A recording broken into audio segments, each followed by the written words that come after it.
yeah, it was the most special thing I ever done. Yeah. So there's also no one else checking your mastering or mixing before releasing? Like getting messages from people like super angry. So yeah, so you have kind of like this period where I played sometimes like 3 festivals a day or even sometimes 4. And then they are too drunk or not. Yeah, exactly, yeah.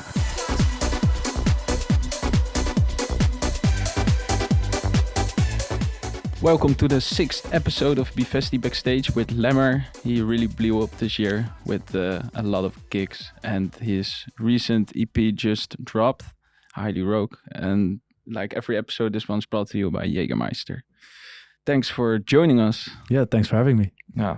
Yeah, you had some year, right? 2025. Yeah. They have a lot happened. Like cool gigs, like music. So yeah, super happy with everything that happened. Mm-hmm. Yeah. And what was your highlight of the year, if you have to pick one? Because you were at a lot of gigs. Yeah, that was Lowlands definitely. Yeah, it was the most special thing I ever done. Yeah.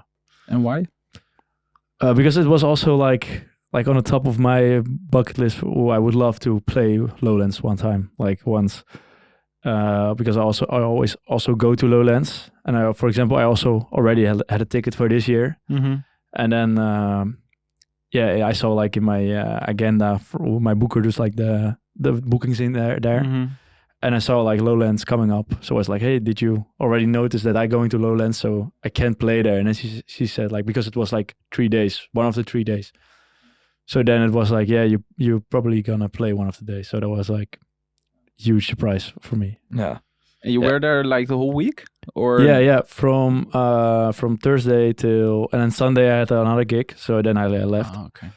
Otherwise I would definitely stay also the Sunday, because that was I played it on the Saturday night, and then the next day I already had to leave solo. That was the rest of the group was still staying there. Yeah, exactly. Yeah. We were like with maybe like 30-40 friends. So then I left alone. With a car, like dragging. They gave me like a present, like a big, like photo canvas thing, like with like all like memories from the past year. Yeah, I saw that. Yeah, sick. Yeah, he was also like one of the first DJs ever that dropped a DJ set from Lowlands. Like most DJ sets don't get a recording at Lowlands. Oh, but you decided to record it by yourself, right? Yeah, I just like, the funny thing is like we didn't even plan to record the whole set, but like Tuta who like was doing like a lot of videos for me, and Jochem, also a good friend of mine.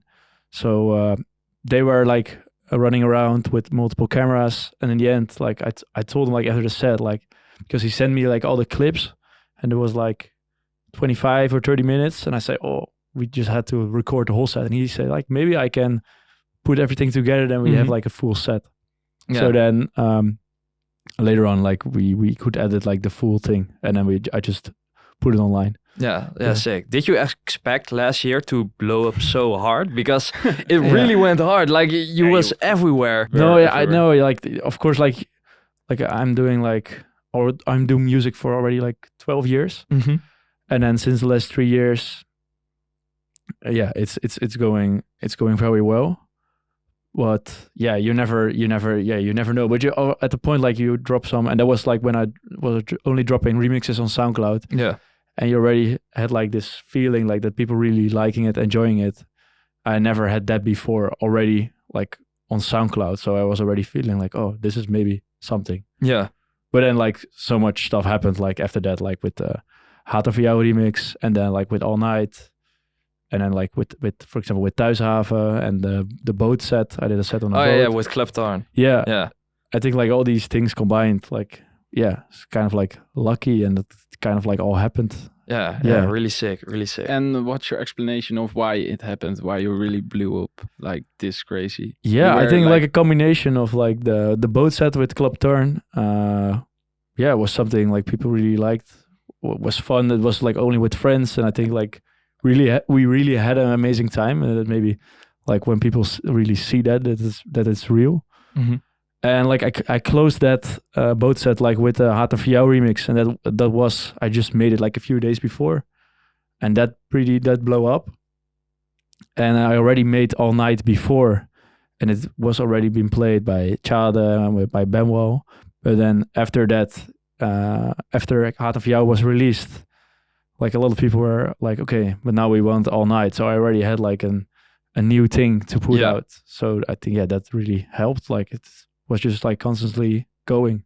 And you played at the big events, but also the smaller events. So you were literally everywhere. Yeah. Why that choice to be? It wasn't really like a choice. It was more like because like since January this year, like I got like an agency who does my bookings, but before it was just like me and a good friend of mine. Like when I was still living with roommates, so we just every day we're sitting behind a laptop like sick, like here a festival. So we always said yes because in the beginning, like there were already like some ones were like maybe a year before or a half year before, but we were already happy that something was coming in. Yeah, I understand. So you say, of course, you say yes to like a festival, and then later on, like for example, like Awakenings or Lowlands came in, and you also say yes. Yeah, so of course. Yeah, you can't say no. You can't say no. So yeah, you try to find like ways to do both because you can't say no anymore. Or you can probably, but if you already agreed on something, like I wouldn't say like, oh no, I'm not gonna do it anymore. So so you have kind of like this period where I played like sometimes like 3 festivals a day or even sometimes 4. But now not anymore. So like now it's more you just really choose like the ones you really want to do. But that was why I did so many. Yeah, I understand. Yeah. Well, I think it's also a good way because I think everyone knows your name. Like, there's not someone that didn't see a set from you who goes to a festival. Then maybe, like every festival goer in the Netherlands have seen you. Yeah, but that's sick. Like, it's a really good way. Yeah. It works. Maybe that's also a thing. And I always try to like do also something new, like a new set, new music, always as much as possible. Of course, I play my own tracks, but especially when you're playing so much, you don't want to. The people think like it's a trick. You always do like the same thing. So also sometimes I didn't play like a Gata for jou remix, and then people were like getting messages like super angry. But I don't want to do the same trick all. No, that's understandable. Last weekend you also played back to back with Different. In Madrid. How did you enjoy that? Like it was great. Yeah, was fun. Like like because I met him a few times before. So we were like in Madrid, like in Mondo, everyone is like the crowd is pretty hyped always. Like you can play different styles. So we started off pretty garagey, and then later on kept it more like towards like housey transfer influences. And then later at the after party, we also Gerardo, like the booker of Mondo, who also joined, and we played like a little bit more deeper and more like rolling. So. Yeah, it was nice. Like he can play like he doesn't only play garage or something. He's also very wide spectrum of playing like electronic music. Yeah, exactly. Because a few weeks ago you also played like a garage set in Tivoli, right? Or you made some garage edits even for that set, right? Or not? Yeah. I made some edits and like I played like a lot of like garage remixes or like garage influences, I would say. But it was fun.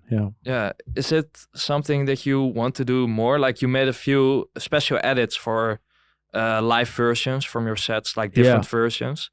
Yeah, like if I have the time and there's something, because for example for the one for Into the Woods, I made like an intro, and it was just like the night before. I was like, okay, I want to maybe like do like a little edit of something, but in the end I just made like a whole track or an intro. So but then I did it till like 5 a.m. to make it. So I would definitely will do that more in the future, but it also takes a lot of time. So trying to find those places, where I gonna do something special or make something. Yeah.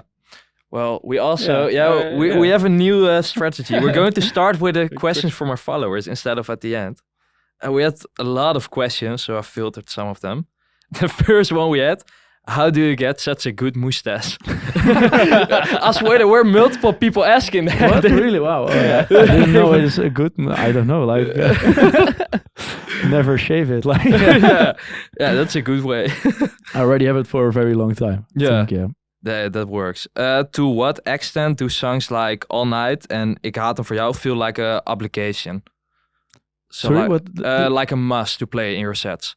If it feels for me like I must like people want to hear it. Yeah, like now what I already said, like sometimes all night I play, I think like almost every time.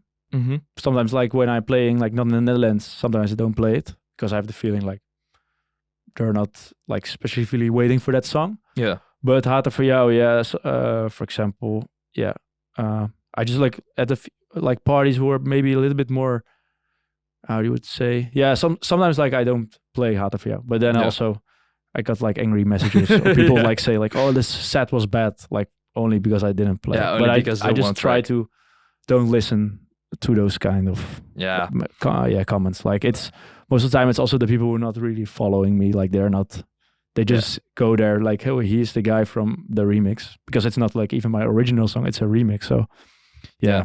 Understandable. Yeah, there are people commenting on everything on TikTok when people ask that. Yeah, but I think that's difficult because people it's one of those are the two of your biggest hits, and people really, you said it well, like it's more the general public who really wants to hear the hits. Yeah, but like they get disappointed even if you play like a wonderful set, but not all night, for example. Yeah, like and that's also why I made like different versions. For example, I think I got of All Night. I got like maybe like 5 or 6 different versions. Mm-hmm.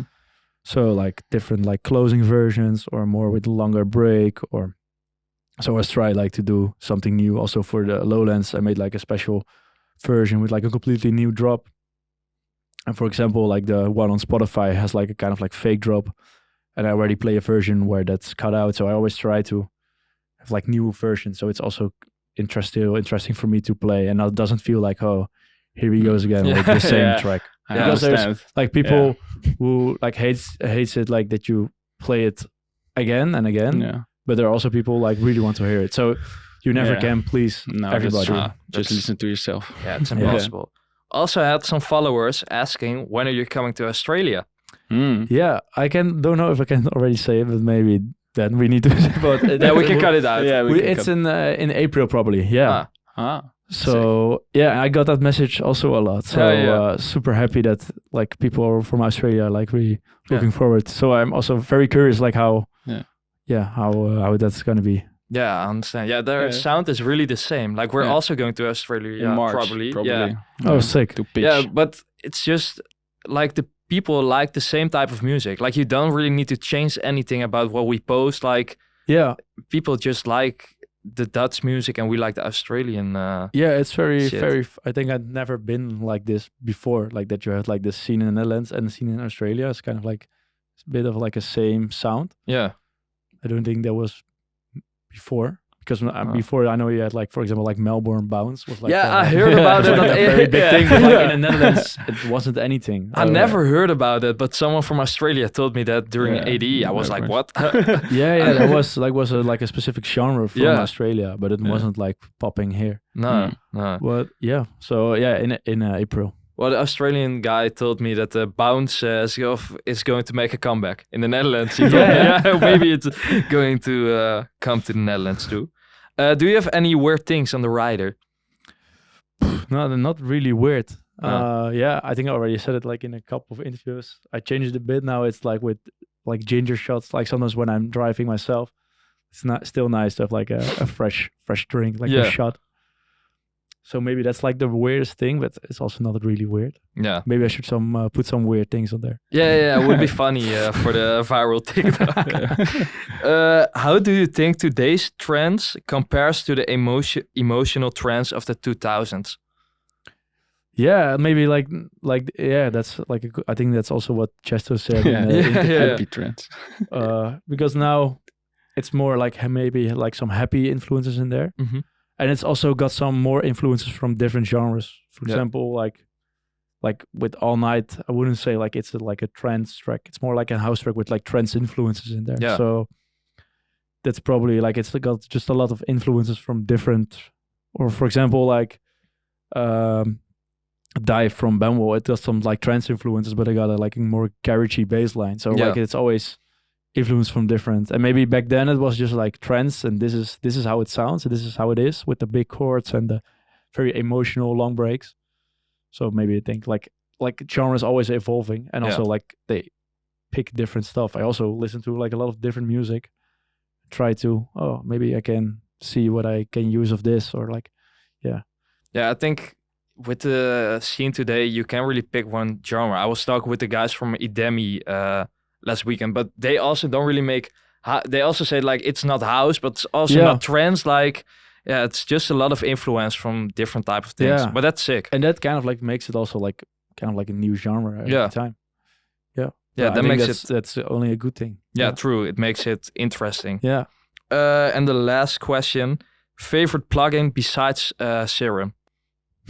Did they already say like besides Serum? So you already asked me then. I don't know. He knew the answer. Yeah. But I think a lot of DJs and producers use Serum. I use a lot of Serum. Besides that, like like all the Valhalla's plugins, like the reverbs and the delays. I really love those. And I forgot the name. It's like also like it's literally like when you start making music, it's like the first plugin you download. Maybe it comes up. I come up later with it. I think someone will come up with it in the comments. But someone will know it. Someone will know it. Yeah, and then those were the questions from our followers. So how did you get in touch with electronic music years ago? Yeah, I think like for me, like the first, literally like when I got the first contact was probably when like Jumpstyle came in. Oh yeah, like it was on like maybe like group 5 or 6. Yeah, I know that. Like when that came up, so that was probably like the first time really getting into electronic music, and like you hear like just like that is 4 to the floor, like with like build-ups and stuff like that. Before you probably just like it was also before like YouTube was a thing or even like a streaming services.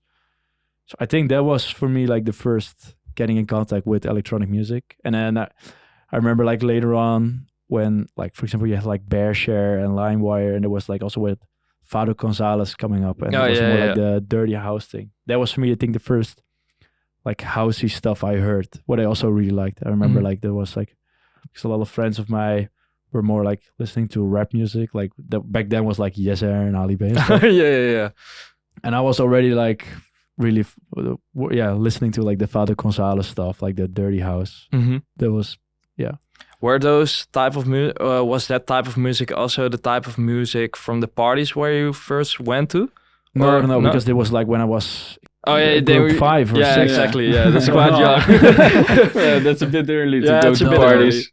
For me, like the first parties I went was in Rotterdam. Was like Toffler and the Masilo, and it was, for example, like you had the organization Rotterdam Rave, and that's also like Give Soul and Glow in the Dark.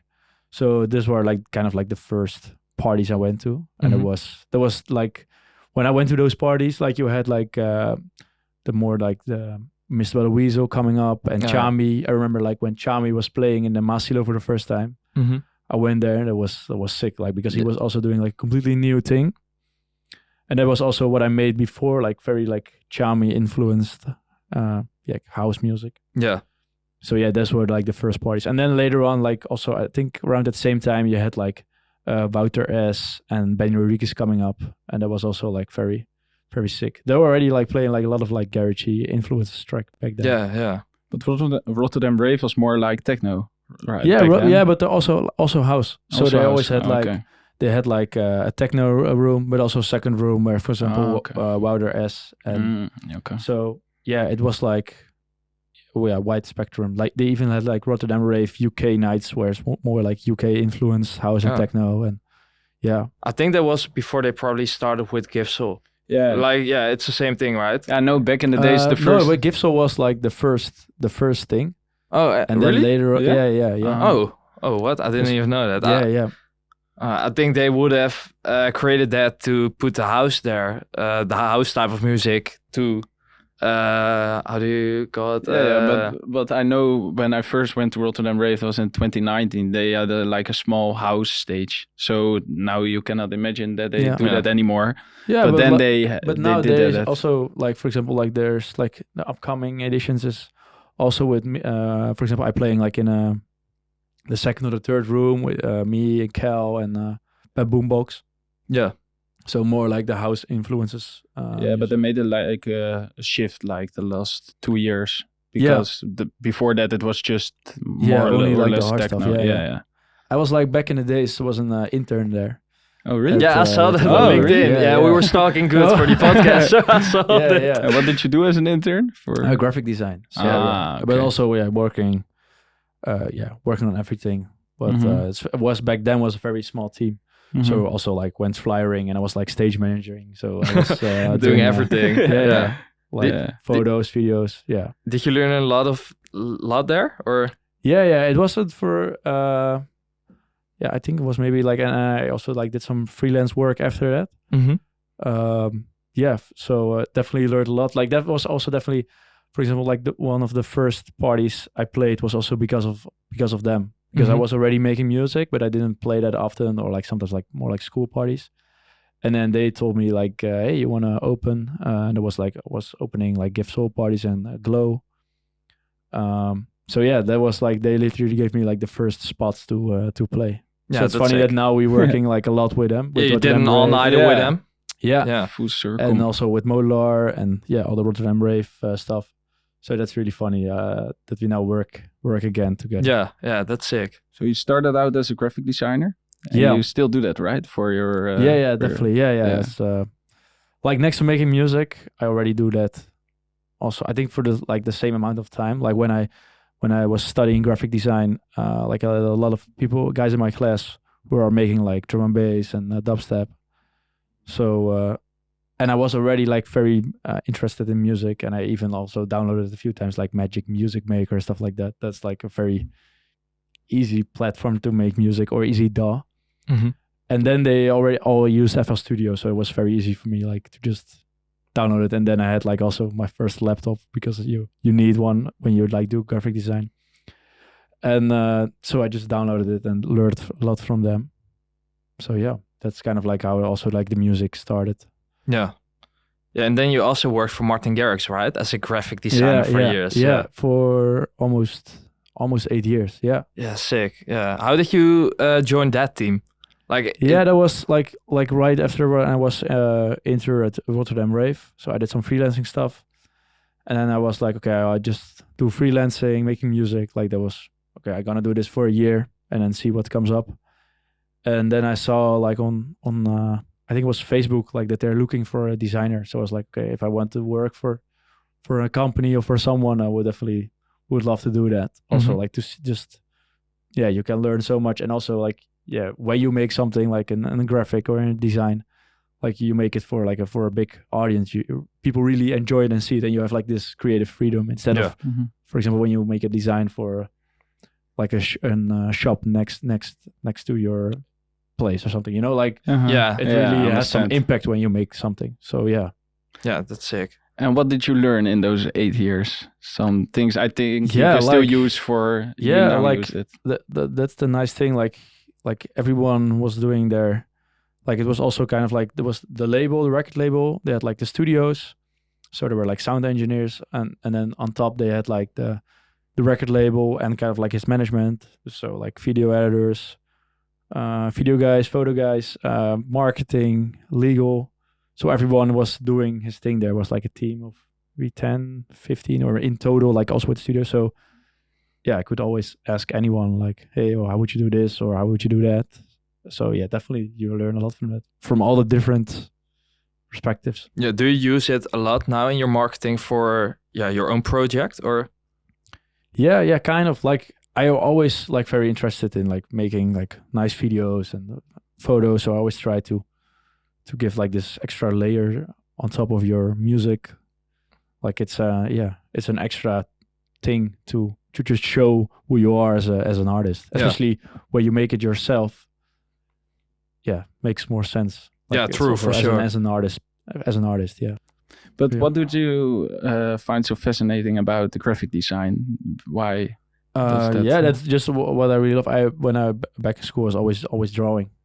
So like when you do a lot of drawing, that's like probably a thing where you grow into. Back in the days, like I hate like drawing on a computer. I just only want to draw with your hand. But then you need to be like a painter or something, or like it's not like very easy to live out of just like making drawings. But then when I started working with like Photoshop, like more like the digital, and I was also very more interested in like getting like abstract visuals or more like just like graphic design instead of just like drawings. So yeah, that just grows naturally, probably. Yeah. So when you was a graphic designer, did you still kept dreaming about becoming a big DJ, or?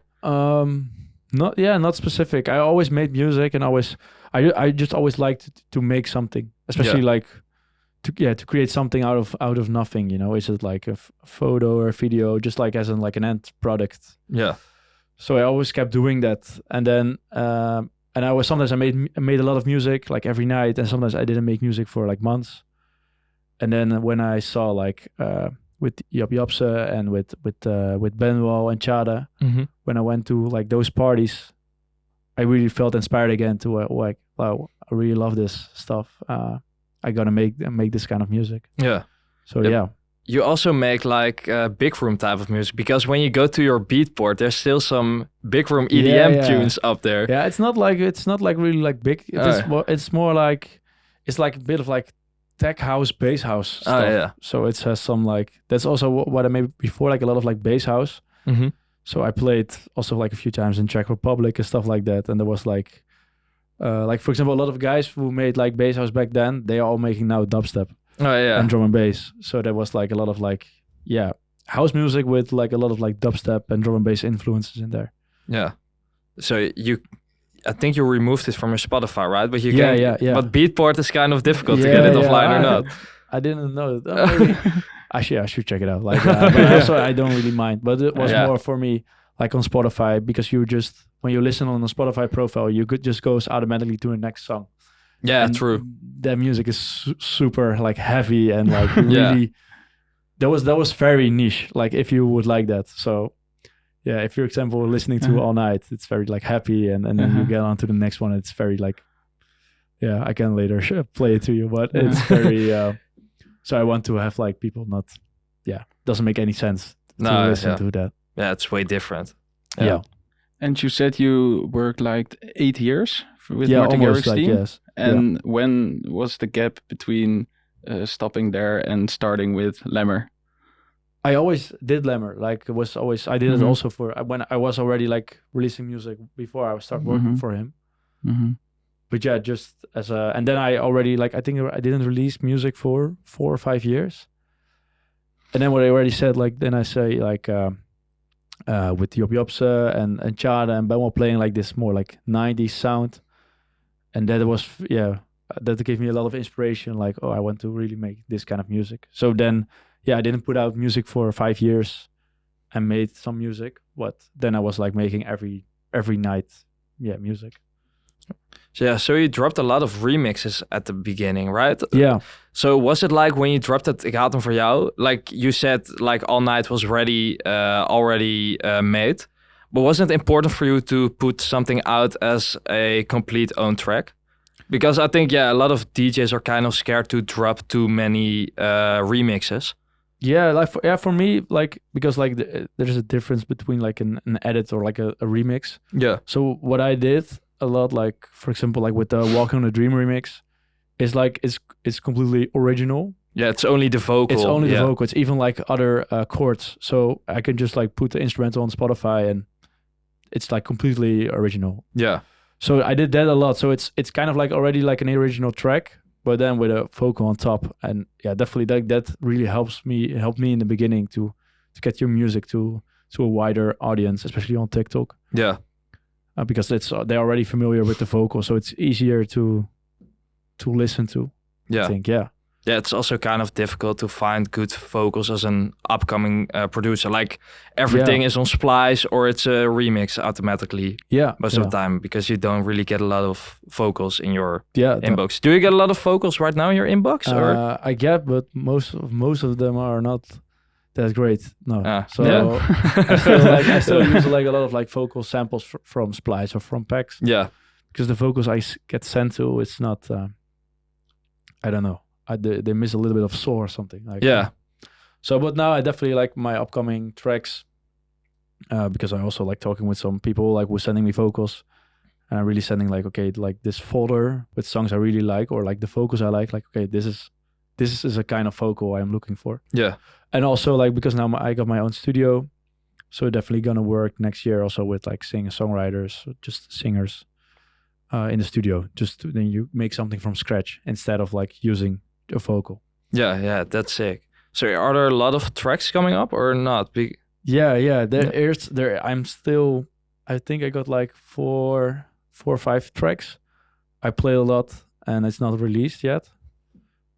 But I'm always like, because I do everything on my own, like the mixing, mastering, but also like releasing it. Yeah. So I don't have like deadlines or people tell me very strict, oh, you need to do this now. Mm-hmm. So I'm always like, okay, I need to change it a little bit, or still I'm not happy with the mix. And then, it's keep getting like pushed away. But yeah, definitely I will release next year a lot music. That's sick. So is there also a reason why you don't release on a label?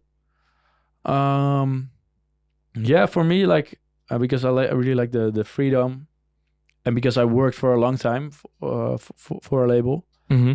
So that also like helps me a bit. I know like how to release a song. Yeah. And I kind of really like the freedom, because when I just say like, oh yeah, I got this song and I want to release it in 2 weeks, I can do that. And if you work with a label, they probably tell you need to wait for a half year or a year. Yeah, and then the hype is over already for the track. Yeah. Like it's way too late when people drop it. And now you can just finish it and drop it. Yeah. That's what I really love. And I can make my own artwork. I can do like everything. Like the videos and the photos. So just the creative freedom. Would that be something that you'd love, making your own label, but also having other people release on it? Yeah, maybe in the future, but for now, I don't have the time.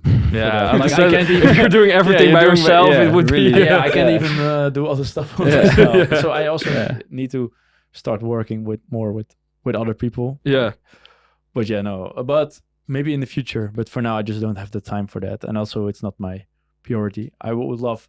I have like my own label, but we'll more focus it on like maybe like doing my own events or like some cool stuff like with designs or maybe some cool merchandise. Yeah. So more something, what I really love to bring out to people instead of like releasing other people's music. Yeah. That can better do like a label with like a lot of people who can really push the music. Yeah, that's true. And what takes up the most time? Is it also the designing part? Because I think if you really like it and you're really into it, that you're like perfectionist. Yeah, that's like, but it definitely doesn't. For me, like the mixing, that takes the most time. Because then I work like a whole day on a mix and think, okay, like end of the day, okay, I'm there, like on a very loud volume in the studio. I think, this is it. And then I'm gonna listen one back to the mix before, like what I made, like how it was the first version. Yeah. And then I compare it and I think, shit, this one was better. Like, and I spent the whole day in the studio from like 9 o'clock in the morning till to 9 o'clock in the evening, like the whole day. And then it just feels like I just throw the whole day away. So that takes the most time, definitely. Yeah. So there's also no one else checking your mastering or mixing before releasing? Is it only just you? Yeah. That's insane. It's insane. I send it to friends like, hey, what do you think? Do you have any feedback? But like, because you don't work with a label or something, I can just do what I want. Yeah, that's insane. That's a lot of freedom. That's the advantage of it. Okay, really nice, man. And we also had like some quick fire questions. Yeah, right? Of course. We also have the quick fire questions for TikTok. I think you saw those clips, right? With the, probably, yeah. With the edits in it.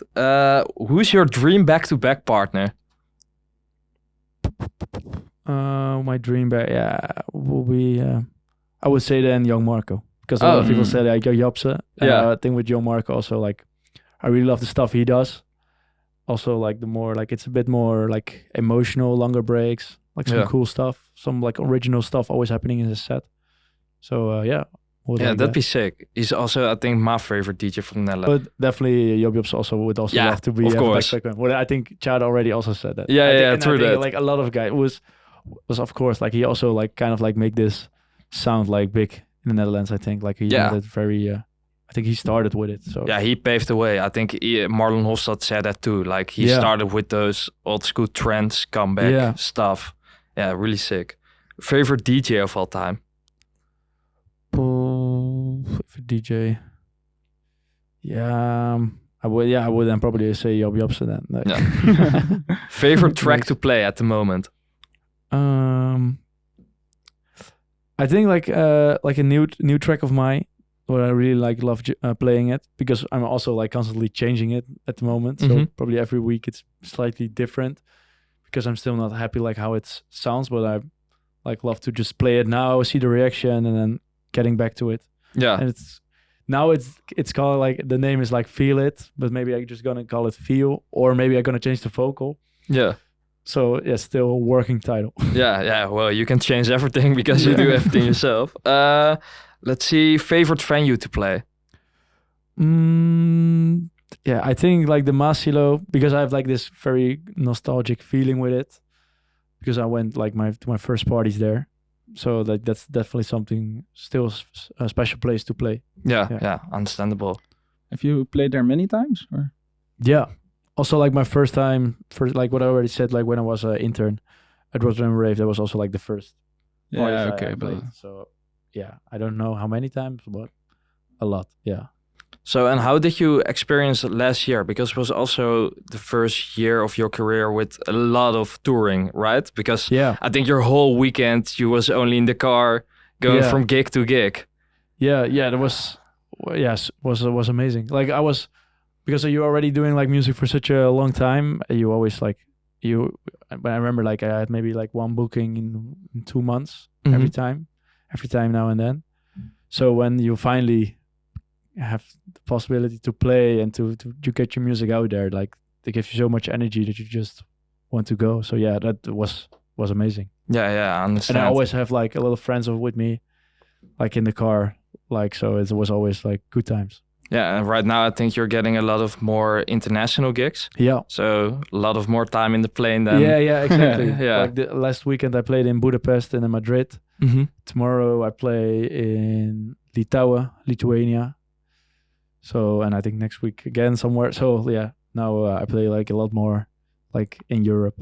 Yeah, they're really tapped into that scene in Lithuania. Yeah, I don't know how to call it in English. It's the same organization. Like one guy who just really likes like all the Dutch guys. Oh yeah. So really? I think he just really all booked them. Like because I saw Benwell there, Chada was there. Yeah. I think it's all the same guy. Oh yeah. Yeah, it's the same for Mondo Disco. He's also booking a lot of Dutch talents. Well, that's really cool what he does, because like he books like, for me, I think it was my first international gig, and I think for a lot of people, like for Keller and for Wouter, for Freddie also. So and I think maybe also for karaoke, I think like it was for everyone like the first real international gig. That's pretty special. Like when you have like a pickup at the airport, and you fly to a different country. You have like this big Mercedes van you're bringing to like a nice hotel. Like that's and for him, he just does that because he just really likes the music we make and we do. So I think that's a very nice thing that he always like getting like all the new upcoming guys there. Yeah, it's sick. Yeah, I think it also would work really well in the long term, because when you're looking back, when you're bigger as an artist, I think you would love to go back there, since they Definitely. were like and also like because I think that's the same why Marlon is also sometimes still playing there, like because he knows like, oh, he did this for me, like so you can give something back. So that's definitely like it's a good tactic indeed. Yeah, true. And the touring life, are you doing it all by yourself or? For example, when I fly to last week I played in Budapest, and then like 5 friends were also in Budapest.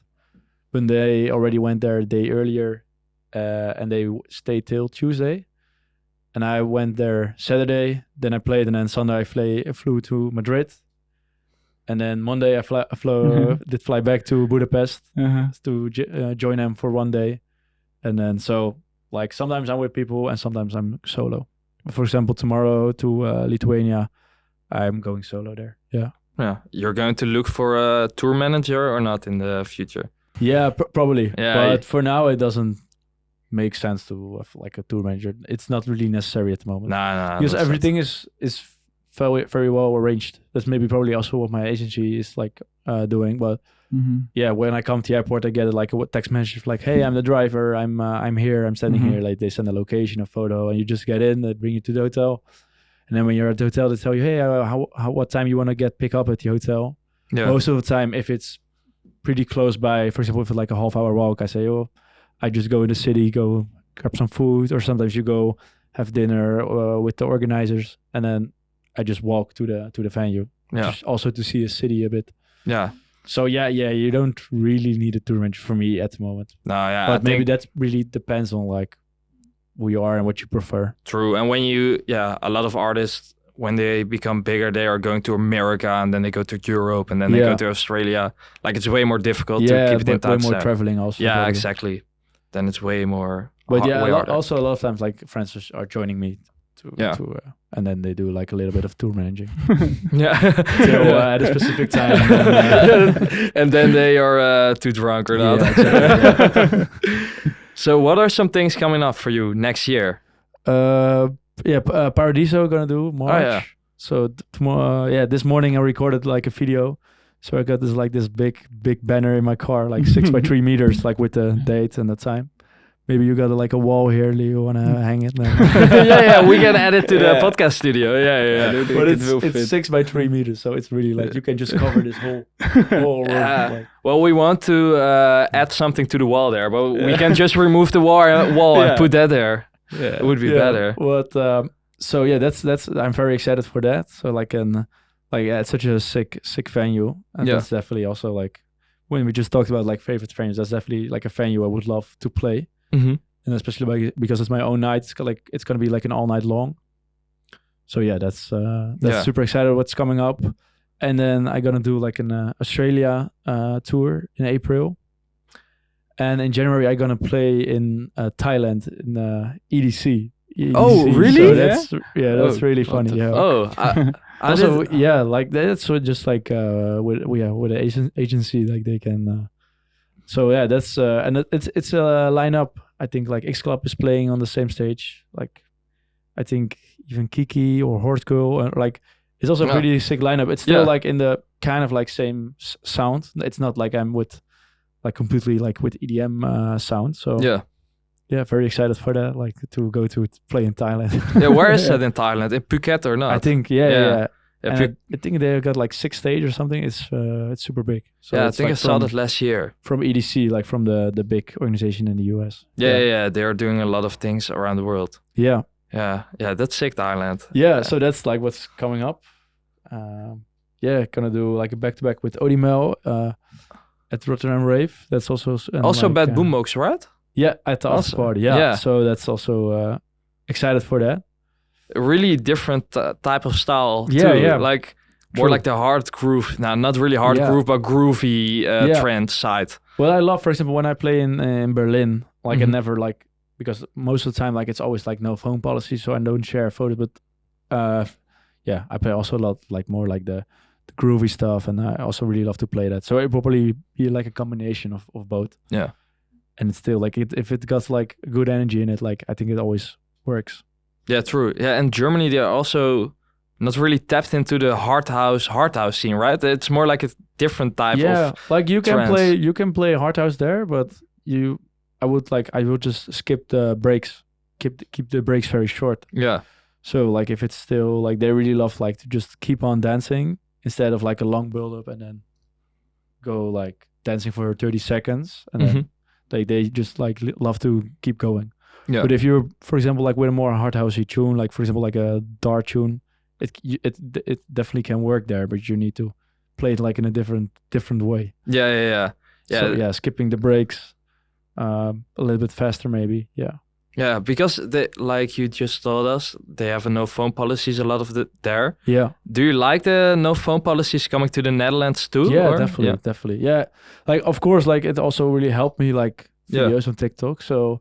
But I really love like the no phone policy. But I think maybe already that people, because also a lot of people have the feeling that they don't really understand why it is. So maybe people just should know like, okay, why it is, just keep the vibes and also like the privacy of the other people. Yeah. Then they already know like, oh, I don't have to film like that much. Because if you have one video, it's okay, but it doesn't make sense to record like 20 videos. No.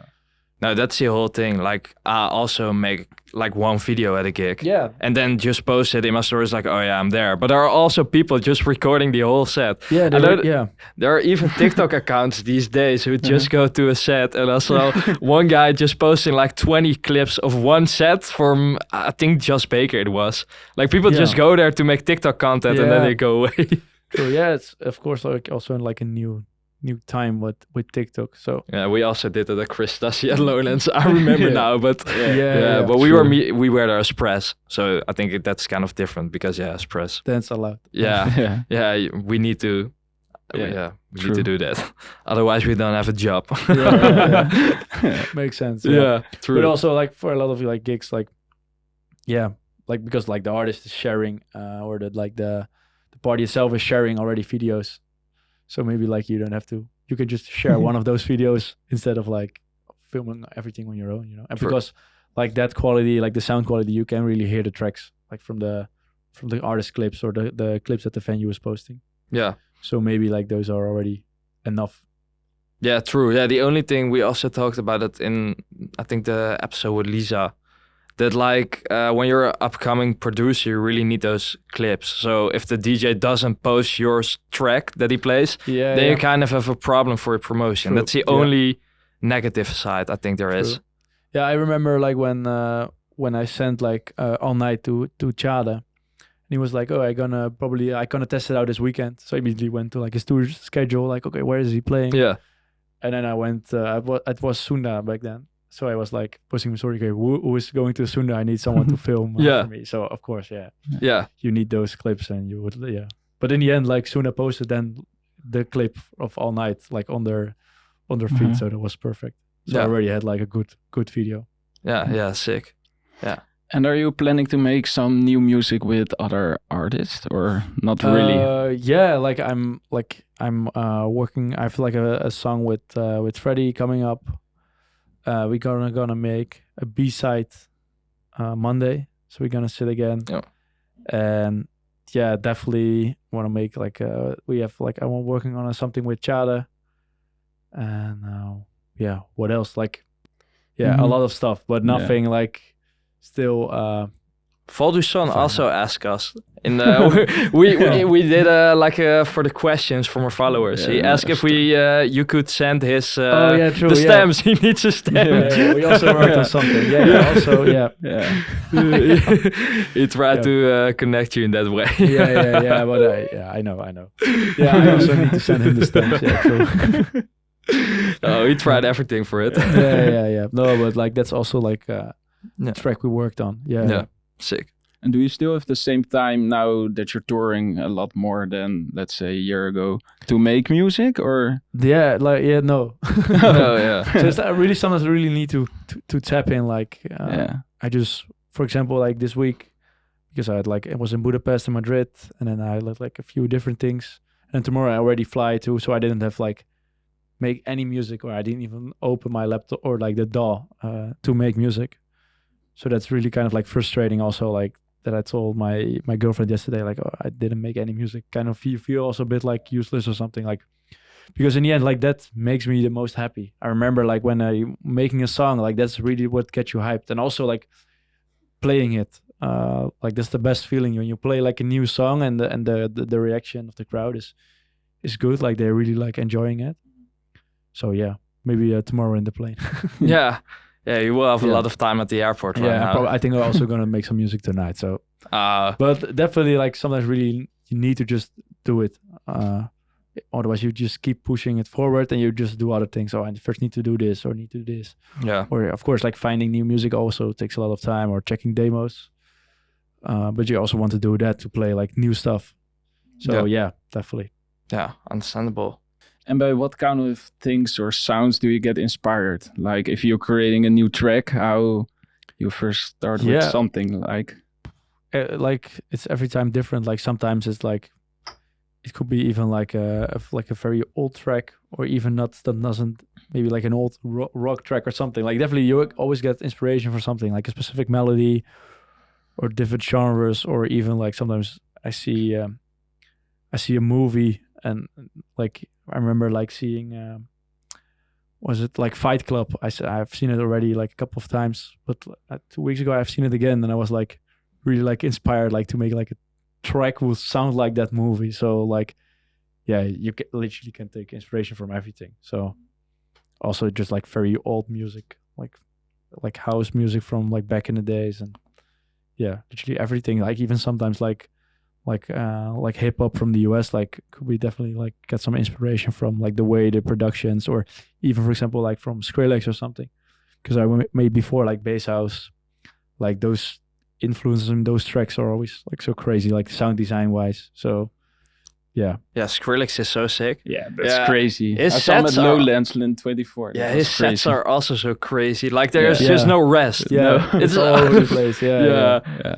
It's not my type of music, but I really, really enjoy that. Like it was so Yeah. sick. I've Oh, you never saw seen it at, everything like that Seagate, before. right? Yeah, true. Yeah. Yeah, and it's just like he's like one of the craziest producers. But also, for example, Yeah. like I see like their Fred again, like also like you can Yeah. take a lot of also inspiration for crazy. him, because he's always like making new stuff. Like he never keeps like in the same genre or something. So Yeah. yeah, Yeah, and there's also always a deeper meaning behind his tracks. I really Yeah. like that. Like it's just not dance music. Like there's really something behind it. yeah, There's a story behind it. Mm. That's really sick Yeah. with that.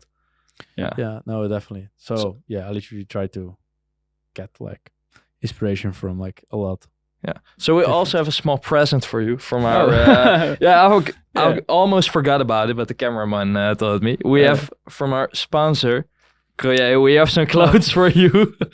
Amazing. Yeah. Thanks.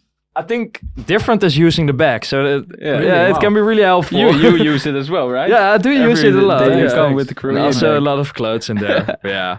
I would Yeah. check it after the podcast. Okay. There's quite a lot in It's it. quite so. a lot, yeah. They're very generous, these guys. Yeah, no Yes. problem, no problem. Yeah. Yeah. Think we're going to round it up or not? Yeah, I really like that. Yeah, man. really good conversation, man. Yeah, like Yeah. how long are we recording? Literally Yeah, I no think like 1 hour. 1 hour? Yeah, So 1 hour. already? Yeah, I Wow. already Yeah. thought that. Yeah. So Wow, we're fast. yeah, it we're really quite went fast. Yeah. So yeah, thanks for listening. Thanks for coming, man. Yeah, Yes. thanks for inviting me, and Yeah. thanks for listening.